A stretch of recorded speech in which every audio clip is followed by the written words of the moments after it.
all. Hope all of you are doing well. प्यारे बच्चों, आपकी क्वेरीज थी कुछ। जैसे कि हम सब जानते हैं कि सीबीएसई ने जो अपने एग्ज़ाम हैं वो कैंसिल कर दिए हैं और इससे बच्चे आप लोगों ने पूछा था कि मैम अब रिज़ल्ट कैसे आएगा।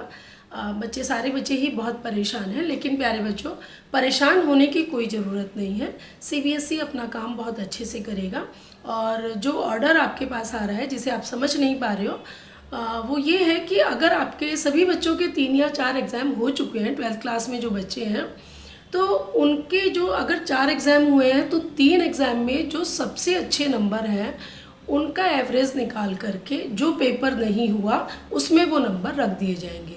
और यदि किसी बच्चे के 3 एग्ज़ाम हुए हैं तो 2 पेपर के जो बेस्ट जिसमें सबसे ज़्यादा नंबर है उन दोनों का एवरेज निकाल करके वो मार्क्स आपको दे दिए जाएंगे। तो आपके लिए कोई नुकसान की बात नहीं है, अच्छा ही रहेगा आपका रिज़ल्ट। अगर आपके पेपर अच्छे हुए हैं तो आगे वाले पेपर्स के मार्क्स भी अच्छे आएंगे, तो चिंता की कोई बात नहीं है। और 10th वाले बच्चों के लिए कोई एग्ज़ाम नहीं होगा, उनके मैक्सिमम पेपर हो चुके हैं।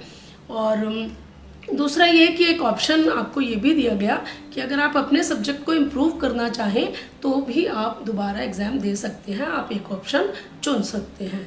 लेकिन प्यारे बच्चों, अब सोचना ये है कि दिल्ली यूनिवर्सिटी ने अपने एडमिशन फॉर्म निकाल दिए हैं, रजिस्ट्रेशन के लिए फॉर्म निकल चुके हैं, तो आपको उस पर फोकस करना है क्योंकि 20 तारीख से फॉर्म निकले थे और 4 जुलाई उसकी लास्ट डेट है। तो मैंने आपको ऑफिशियल वेबसाइट जो दिल्ली यूनिवर्सिटी की है www.ac.in, इसका पोर्टल मैंने सब्सक्रिप्शन बॉक्स में भी दे दिया है, लिंक दे दिया है और ऊपर भी आपको आ रही है, आप देख सकते हो। ऑफिशियल वेबसाइट से ही आपको फॉर्म भरना है। तो प्यारे बच्चों, आप उसकी तरफ फोकस कीजिए, रिज़ल्ट को बिल्कुल मत सोचिए, बहुत अच्छा रिज़ल्ट आने वाला है आप सबका। तो चलिए, कुछ बच्चों की क्वेरी थी कि इतना बड़ा फॉर्म है, समझ नहीं आ रहा कहाँ भरे, कैसे भरे। एक्चुअली जब कॉलेज खुलते थे तो बच्चे कॉलेज जाते थे, स्कूल आ जाते थे, टीचर्स हेल्प कर देते थे हम लोग उनकी, लेकिन अभी ये सब पॉसिबल नहीं है, बच्चे अकेले घर में हैं। तो इसीलिए मैं यहाँ पर वीडियो में हूँ और कोशिश करूँगी कि अगर आप अंत तक देखोगे तो आपको काफ़ी चीज़ें समझ में आ जाएंगी।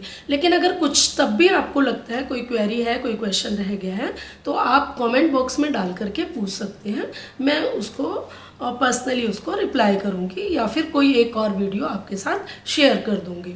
Okay, now come to the कि हाउ, कि कैसे हम इसको भरें। तो सबसे पहले ये कि जो वेबसाइट सब्सक्रिप्शन बॉक्स में दी है उस पर जा कर के आप लिंक को ओपन करेंगे तो सबसे पहले आपको अपना अकाउंट बनाना होगा। अकाउंट बनाने के लिए जैसे ही आप साइट को खोलते हैं तो उसमें 2 आएंगे, एक लॉगिन और एक रजिस्ट्रेशन, न्यू रजिस्ट्रेशन। तो आपको न्यू रजिस्ट्रेशन पर क्लिक करना है तो एक विंडो खुल करके आएगी जिसमें वो बेसिक इन्फॉर्मेशन आपसे मांगेगा, जैसे आपका नाम, आपका मेल आईडी, आपका फ़ोन नंबर 2 बार मांगेगा, पासवर्ड को कंफर्म करने के लिए कहेगा। यहाँ पर एक बात ध्यान रखने की बात है कि आपको अपने नाम से ईमेल आईडी बना लेनी है। अब प्यारे बच्चों, अभी बना लोगे, सबकी बनी हुई है, जिसकी नहीं बनी हुई वो बना लोगे, क्योंकि जो भी दिल्ली यूनिवर्सिटी रिप्लाई करेगा वो आपकी मेल आईडी पर ही मैसेज भेजेगा।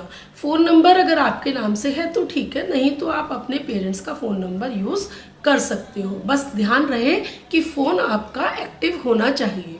तो यहाँ तक समझ आ गया होगा। इसके बाद जब आप सारे भर देते हो और जब आप रजिस्टर करते हो तो जो है आपसे OTP मांगेगा। OTP को आप अपने फ़ोन से या आपकी ईमेल आईडी दोनों पर आएगा, OTP को आप इसमें भर देंगे। जब आप इसको भरेंगे तो आपका रजिस्ट्रेशन हो जाएगा। नाउ दोबारा से आप उसी विंडो पे जाएंगे, लॉगिन करेंगे तो आपका दिल्ली यूनिवर्सिटी का जो फॉर्म है वो खुल जाएगा। सबसे पहले जो पेज खुलेगा कुछ इन्फॉर्मेशन उसमें दी होंगी, तो प्यारे बच्चों उसको आप ध्यान से पढ़ेंगे। उसमें आपको बताया होगा कि आपको क्या क्या डॉक्यूमेंट्स चाहिए जो आपको तैयारी करनी है। फॉर्म भरने से पहले आप पूरी तैयारी अच्छे से कर लेंगे। तो सबसे पहले जो उसके लिए डॉक्यूमेंट चाहिएगा मैं आपको बता देती हूँ कि 10th का सर्टिफिकेट, डेट ऑफ बर्थ की वेरिफिकेशन के लिए आपको 10th का सर्टिफिकेट चाहिएगा। तो 12th का सर्टिफिकेट, 12th की मार्कशीट, जो कि अभी आपका रिज़ल्ट आया नहीं है तो आपके पास नहीं है, तो आप उसको रिज़ल्ट अवेटेड करके लिख देंगे। और तीसरी बात जो है आपकी passport size photo, passport size photo और आपके सिग्नेचर, आप एक पेपर पे सिग्नेचर करके उनको स्कैन कर लेंगे। इसके बाद अगर आपके पास कोई सर्टिफिकेट है, SC ST जाति प्रमाण पत्र या EWS या फिर कोई स्पोर्ट्स या म्यूज़िक के लिए आपको एक वीडियो का लिंक देना पड़ेगा, तो वो काउंट होती है। अब ये सारे पेपर आपके सेल्फ अटेस्टेड होने चाहिए। तो प्यारे बच्चों, जो ओरिजिनल पेपर है उसे हम कुछ भी नहीं कर सकते, हम उनकी फ़ोटो कॉपी कराएंगे, उन पर अपने साइन करेंगे, तब उस पेपर को स्कैन करेंगे।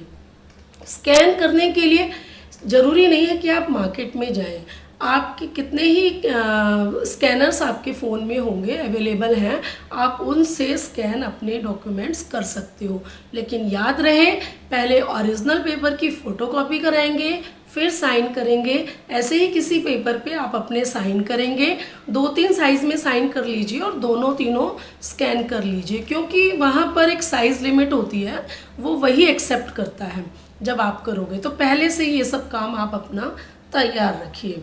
तो क्या क्या था, 10th और 12th के सर्टिफिकेट, 12th आपके पास है नहीं, 10th का certificate, passport size photo, signature, कोई भी सर्टिफिकेट किसी भी तरीके का आपके पास है तो वो आप साइन करके सेल्फ अटेस्टेड करके स्कैन करके रखेंगे। और अगर म्यूज़िक में आपने कुछ किया है तो उसकी एक वीडियो, अगर आपने स्पोर्ट्स में कुछ किया है तो वो नेशनल या इंटरनेशनल लेवल का सर्टिफिकेट होना चाहिए, तभी वो वैलिड होता है। तो ये सारी तैयारी आप करके रखेंगे, स्कैन करके अपने कंप्यूटर में, अपने लैपटॉप में सेव कर लेंगे। इसके बाद जब आप आगे जाते हैं तो आपका रजिस्ट्रेशन फॉर्म, जब आप इसको सबमिट कर देते हैं तो रजिस्ट्रेशन फॉर्म खुल करके आता है। अब उसमें बहुत सारा इन्फॉर्मेशन आपसे मांगी गई है, तो फॉर्म को देख के घबराना नहीं है, एक एक को पढ़ना है और ध्यान से आगे बढ़ते जाना है। तो पहला जो है जस्ट बेसिक इन्फॉर्मेशन है आपके बारे में, आपका नाम है, आपकी जो जनरल इन्फॉर्मेशन है वो आपसे पूछी गई है, आपको ध्यान से भरना है, गलती नहीं करनी है, क्योंकि गलत सबमिट होने के बाद ठीक नहीं हो पाता है।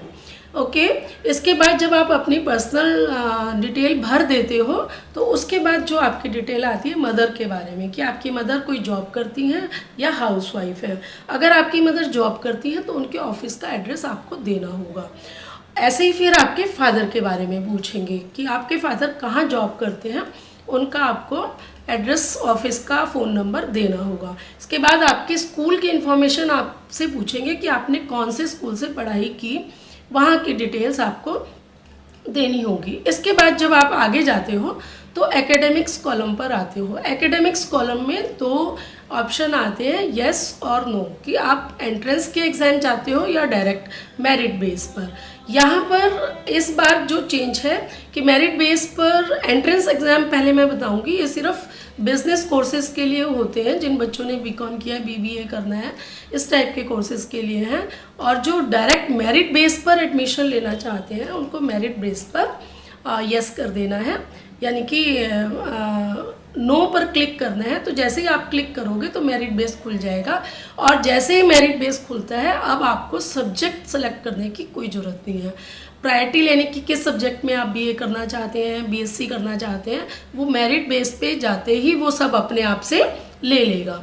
इसके बाद ये एक नया इस बार दिल्ली यूनिवर्सिटी ने खोला है, तो ये नया है।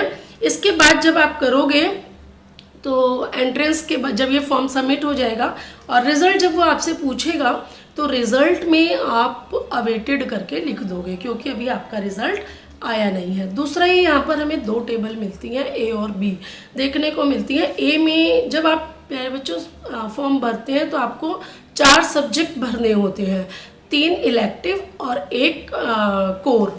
3 इलेक्टिव सब्जेक्ट जैसे आपका हिस्ट्री हुआ, पोल साइंस हुआ, ज्योग्राफी हो गया, और 1 कोर यानी कि 2 लैंग्वेज में से 1 लैंग्वेज होना बहुत ज़रूरी है। तो इस बात का ध्यान रखिएगा। कई बार आपका दिया हुआ सब्जेक्ट उस टेबल में नहीं होता, तो आप अपने स्कूल की प्रिंसिपल मैम से लिखवा करके उनके लेटर हेड पर वहाँ पर स्कैन करके सेल्फ टेस्ट करके वो पेपर वहाँ पे लगा दोगे तो वो भी चल जाएगा। वो चल जाता है, आपका सब्जेक्ट मान लिया जाता है। और इसके बाद जब आता है तो आप क्या करते हो, अपलोड पेपर्स। अपलोड पेपर करोगे तो 10th की मार्कशीट है, सर्टिफिकेट है, आधार कार्ड की कॉपी सेल्फ अटेस्टेड होनी चाहिए, किसी भी तरह का कोई भी सर्टिफिकेट है वो आपको स्कैन कर, पहले उस पर साइन करने हैं, फिर स्कैन करना है, फिर अपलोड करना है। और यहाँ पर एक कॉलम ये भी आता है अपलोड से पहले कि आपका कश्मीरी माइग्रेंट है या सिक्किम के रहने वाले हैं या कोई आर्मी से रिलेटेड है, तो अगर आपके पास उसका कोई सर्टिफिकेट है, हैंडीकैप का सर्टिफिकेट है, कोई विडो वगैरह का सर्टिफिकेट है, तो वो भी आप स्कैन करके सेल्फ अटेस्ट करके उसको यहाँ पर अपलोड कर देंगे। जितने भी सर्टिफिकेट आपके पास हैं आपको सब अपलोड कर देने हैं, सोचना नहीं है, क्योंकि जो सर्टिफिकेट बेस 5% तक करके छूट आपको मिल जाती है। इसके बाद जब आप सर्टिफिकेट अपलोड कर देते हैं तो एक प्रीव्यू का ऑप्शन आता है, सारा फॉर्म खुल करके आ जाता है। आप ध्यान से बैठ करके उस फॉर्म को अच्छे से चेक करेंगे। इसके बाद जो है फ़ी पे करने का एक आता है, तो फीस जो है फॉर्म की 100 रुपये से लेकर के 250 रुपये तक है। तो जब आप फॉर्म की फ़ीस सबमिट करने के लिए ऑप्शन आते हैं, आप बैंक के थ्रू या किसी भी थ्रू ऑनलाइन इस पेज को सबमिट करते हैं। तो सबसे बड़ी बात है कि इस फॉर्म को भरने के लिए आपको कहीं पर भी नहीं जाना, जब तक कट ऑफ लिस्ट नहीं आएगी, जब तक आपकी एडमिशन की डेट नहीं आ जाती, तब तक आपको यहीं पे रहना है। और एक और बड़ी बात कि जितने भी प्राइवेट स्टूडेंट हैं जो NIOS से कर रहे हैं वो भी इस फॉर्म को भर सकते हैं, रजिस्ट्रेशन कर सकते हैं। तो रजिस्ट्रेशन जरूर करिए, टाइम से करिए, ध्यान से करिए। और अगर कोई गलती हो जाती है तो डरने की बात नहीं है। फॉर्म भरने के बाद भी CBSE एक दिन अपना पोर्टल खोलता है, सिर्फ एक ही दिन का टाइम रहता है। आप अपने पोर्टल को बार बार चेक करते रहें तो आप उसको एडिट कर सकते हैं। तो मेरे ख्याल से मैंने सब बातें यहाँ बताने की कोशिश की हैं, आपको समझ आ गया होगा। और अगर आप चाहते हैं डायरेक्ट फॉर्म भरते हुए देखना तो कमेंट बॉक्स में लिख दीजिए, मैं आपके लिए वो भी शेयर कर दूँगी। Be happy, stay home and thank you.